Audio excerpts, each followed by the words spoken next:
गीते TV.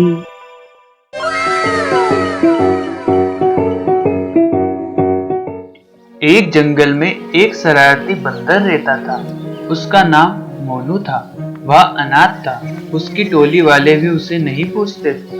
वह बेचारा सबसे अलग अकेला रहता था। बस टोली के सरदार की वजह से ही वह उस टोली में रहता था। वैसे वह बहुत चतुर था। वह अपनी चतुराई से मुश्किल काम को सुलझा देता था। एक दिन मोनू बंदर की लड़ाई टोली के सरदार के लड़के चंपक बंदर से हो गई। चंपक बंदर मोनू से बहुत जलता था और वह मोनू से लड़ने के बस बहाने बनाता रहता था।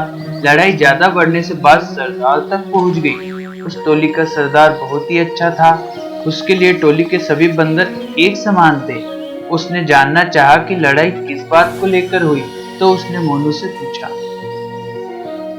मोनू बताओ, तुम दोनों की लड़ाई किस बात पर हुई है? सरदार जी, मैं जामुन के वृक्ष पर जामुन खा रहा था। तभी चंपक आया और मुझसे बोला, मोनू, तुम इस जामुन के पेड़ से जामुन नहीं खा सकते। यह पेड़ मेरा है, क्योंकि मैं ज्यादा बुद्धिमान और चतुर हूँ, और मैं इस टोली के सरदार का लड़का भी हूँ। और बोला, तुम जाओ और मेरे लिए नदी से पानी लेकर आओ। इस बात का मैंने विरोध किया तो चंपक मुझसे लड़ने लगा और बात आप तक पहुंच गई। चंपक, मोनू जो बोल रहा है वैसा ही हुआ है क्या? हाँ पिताजी। मोनू और चंपक की बात सुनकर सरदार ने सोचा, अभी मैंने कुछ फैसला सुना दिया तो इन दोनों के दिल में एक दूसरे के प्रति और भी घृणा हो जाएगी। इसलिए सरदार ने मन में कुछ सोचा और बोला, मोनू और चंपक सुनो, पहाड़ी के उस पार एक दूसरा जंगल है। उसका सरदार राम सिंह बंदर मेरा मित्र है। उसकी एक पुत्री है मोना बंदरिया। वह अब विवाह योग्य हो गई है। तुम दोनों राम सिंह के पास जाओ और मेरा नाम बतलाकर उन्हें मेरे द्वारा लिखा संदेश दे देना।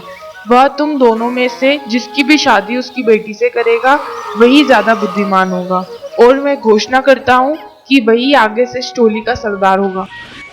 सरदार की बात सुनकर मोनू और चंपक दोनों ही पहाड़ी पार करते हुए राम सिंह बंदर के दरबार में पहुंच जाते हैं और दोनों सरदार का नाम बतलाकर राम सिंह को संदेश दे देते हैं। राम सिंह संदेश पढ़ता है और मुस्कुराकर बोलता है, तो ये बात है। मेरी बेटी से शादी करने के लिए तुम दोनों के बीच प्रतियोगिता होगी। जो यह प्रतियोगिता जीतेगा उसकी शादी मैं अपनी बेटी से करवा दूंगा।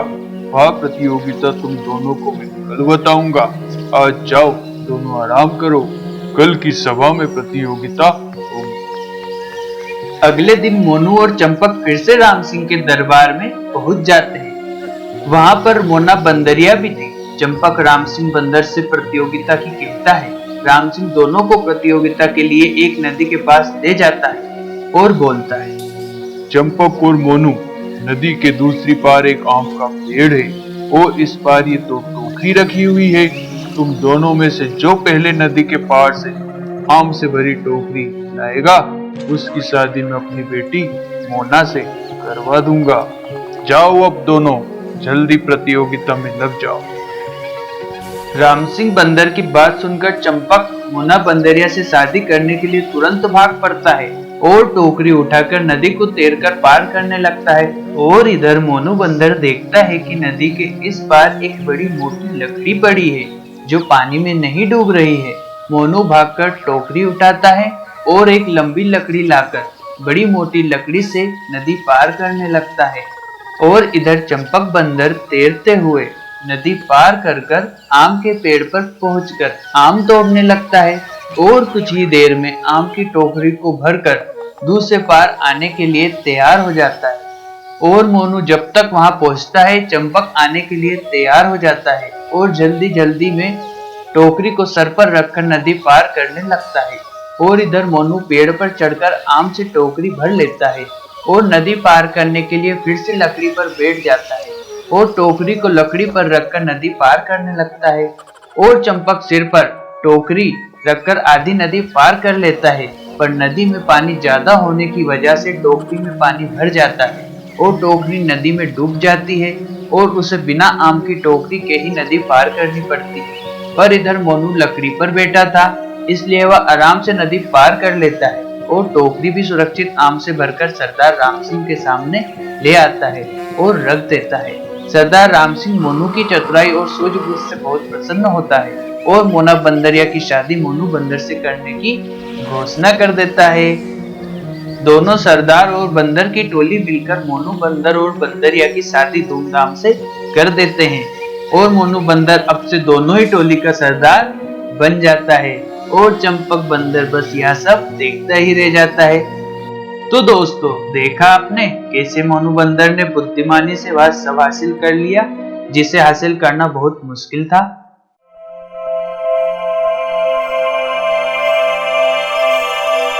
G2 TV